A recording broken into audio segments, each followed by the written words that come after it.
안녕하세요. 인생에도 딘동댕이 있다. 딘동쌤입니다. 주변의 동물과 대화를 시도하는 사람들이 종종 있어요. 우리 뽀삐 쉬마려웠구나. 응? 보고 싶었다고? 누가 봐도 그냥 때려 맞추는 건데 자신들이 동물들과 진짜 교감하고 있다고 철석같이 믿고 있죠. 동물과 대화라니. 그래서 오늘은 진짜 동물과 대화가 가능한지에 대해 알아보겠습니다. 만약 메라비언이라는 사람에게 이 질문을 했다면 아마 충분히 가능하다고 말했을 겁니다. 미국 캘리포니아 대학 UCLA의 심리학과 교수 알버트 메라비언은 1971년 출간한 저서 사일런트 메시지스에서 메라비언의 법칙이라는 아주 유명한 커뮤니케이션 이론을 제시했어요. 그는 우리의 대화에서 의미를 결정하는 요소들을 연구하고 분석했는데요. 그 결과가 좀 충격적입니다. 대화에서 말의 의미보다 목소리 그리고 표정이나 몸짓과 같은 비언어적 요소가 훨씬 더 큰 영향을 미친다는 거였죠. 그동안 주로 언어를 통해서 의미를 주고받는다고 생각했던 우리들의 생각을 완전히 뒤집어 버렸습니다. 그렇게 중요하다고 생각했던 언어적 요소는 겨우 7%밖에 대화에서 의미를 결정하는데 영향을 주지 못하고 나머지 93%는 목소리나 행동, 표정과 같은 비언어적 요소라고 합니다.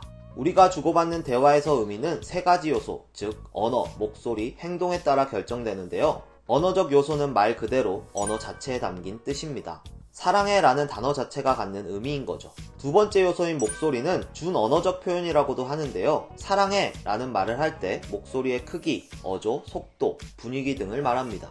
마지막 행동, 즉 비언어적 요소는 시선, 표정, 몸짓 등을 의미합니다. 메라비언에 따르면 각각의 요소는 7%, 38%, 55%만큼 메시지의 의미를 결정하는데요. 이 말은 사실상 언어적 요소는 없어도 크게 의미 전달에 문제가 안 된다는 뜻이 됩니다. 우리 주변에서 이걸 증명해 주시는 분들이 있는데요. 영어 한마디도 못하면서 어찌어찌 외국인들과 소통하시는 분들 있죠. 애절한 보이스와 몸동작을 곁들여 꿋꿋이 한국말로 대화를 시도하시는 그분들은 무모해 보이지만 사실 93%나 되는 의미 전달력으로 의사소통을 하고 계신 것이었습니다. 메라비언의 법칙 이후로 중요해진 그리고 각광받게 된 분야가 하나 있는데요. 바로 행동 분석이라는 분야입니다. 언어보다 행동이 더 중요하다는 것을 알게 되면서 행동의 의미를 분석하고 연구하려는 시도들이 나타나기 시작한 것이죠. 실제로 2018 남북 정상회담 때 행동 분석 전문가들이 나와서 두 국가 원수의 행동들을 분석했었는데요. 사소한 동작들, 무의식적으로 나오는 행동들의 미묘한 의미들을 분석해내 좀 더 깊고 진실한 의미들을 발견해낼 수 있었습니다. 잘 오셨습니다. 잘 하셨습니다. 큰일 하셨습니다. 물론 우리의 일상 대화에도 이 메라비언의 법칙은 그대로 적용됩니다. 그는 행동의 소리가 말의 소리보다 크다 라고 하면서 말과 행동이 모순될 때 우리는 말보다 행동을 더 신뢰한다고 말합니다. 간만에 데이트를 하려고 맛집을 알아봤는데 문이 닫혔네요. 그래서 그냥 옆에 있는 맥도날드나 가자고 했더니 표정이 안 좋아요. 화 났냐고 물어보면 전혀 화 안 났다고 괜찮다고 합니다. 화 다 풀렸다고요. 아무거나 먹으러 가자고요. 괜찮다고요. 이렇게 말과 행동이 모순될 때는 대개 행동이 진실일 가능성이 높습니다. 그리고 우리는 그것을 본능적으로 알고 말보다 목소리와 표정을 더 신뢰하죠. 메라비언의 말처럼 말보다 행동의 소리가 더 큰 것입니다.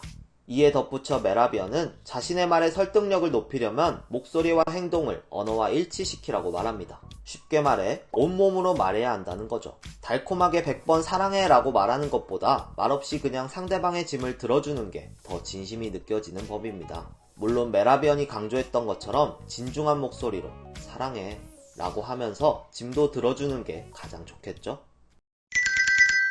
네, 멀리 돌아왔는데 이제 처음 질문에 대한 답을 내려볼 수 있겠네요. 뽀삐는 인간의 언어를 알지는 못하겠지만 나머지 93%로 주인이 하는 말의 의미를 충분히 파악할 수 있는 겁니다.